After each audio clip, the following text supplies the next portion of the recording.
আমরা সুস্পষ্টভাবে বলছি, শিক্ষা প্রতিষ্ঠানে যারা নৈরাজ্য তৈরি করতে চায়, রাজাকারদের তোষণ করা রাজনীতি বাংলাদেশে যারা বাস্তবায়ন করতে চায়, তাদের বিরুদ্ধে আমরা ঐক্যবদ্ধ রয়েছি। আমরা অনেক দায়িত্বশীলতার পরিচয় দিয়েছি, বিনয়ের পরিচয় দিয়েছি, যৌক্তিক পরিকল্পিত উপায়ের জন্য শিক্ষার্থীদেরকে আহ্বান জানিয়েছি। কিন্তু আজকে আমরা মনে করি যে এই আন্দোলন আজকে সম্পূর্ণভাবে এটির রিমোট কন্ট্রোল করছে যারা আমাদের এই মুক্তিযুদ্ধের চেতনাকে যারা লালন করে না, তাদের হাতে এই আন্দোলনের রিমোট কন্ট্রোল চলে গেছে। যে কারণে বাংলাদেশ ছাত্রলীগ রাজনৈতিকভাবে এটি মোকাবেলা করার সিদ্ধান্ত নিয়েছে। যারা নৈরাজ্য করবে, রাজাকারদের তোষণের রাজনীতি বাংলাদেশে যারা বাস্তবায়ন করার চেষ্টা করবে, আমরা সম্পূর্ণ প্রস্তুত রয়েছি। সাংগঠনিকভাবে, রাজনৈতিকভাবে আমরা এটির মোকাবেলা করব। এবং যারা আজকেও এই বাংলাদেশে থেকে আমি রাজাকার বলার হিম্মত দেখায়, তাদের শেষ দেখেই বাংলাদেশ ছাত্রলীগ ছাড়বে। নিয়মতান্ত্রিক প্রক্রিয়ার কথা বলেছে, শান্তিপূর্ণ প্রক্রিয়ার কথা বলেছে।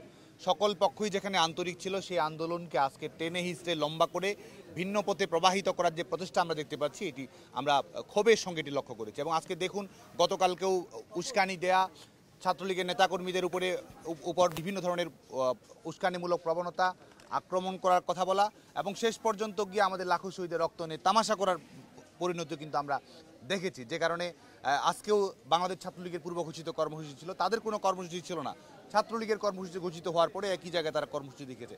ক্রমান্বয়ে যে বাড়াবাড়ি তারা করছে, আমাদের কাছে সুস্পষ্টভাবে ছাত্রলীগের পক্ষ থেকে আমরা বলছি, তারা সীমা লঙ্ঘন করেছে।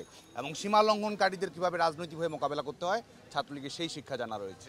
যতটুকু সম্ভব বাংলাদেশ ছাত্রলীগ যখন থেকে এই ইস্যু কেন্দ্রিক আন্দোলনটি শুরু হয়েছে, প্রত্যেকটি মুহূর্তেই বাংলাদেশ ছাত্রলীগ দায়িত্বশীলতার পরিচয় দিয়েছে। এই বাংলাদেশে এই শাহবাগের দিনের পর দিন অবরোধ হয়েছে, ক্যাম্পাসে নৈরাজ্য তৈরি করা হয়েছে, হলগুলোতে অস্থিতিশীল পরিবেশ তৈরির চেষ্টা করা হয়েছে।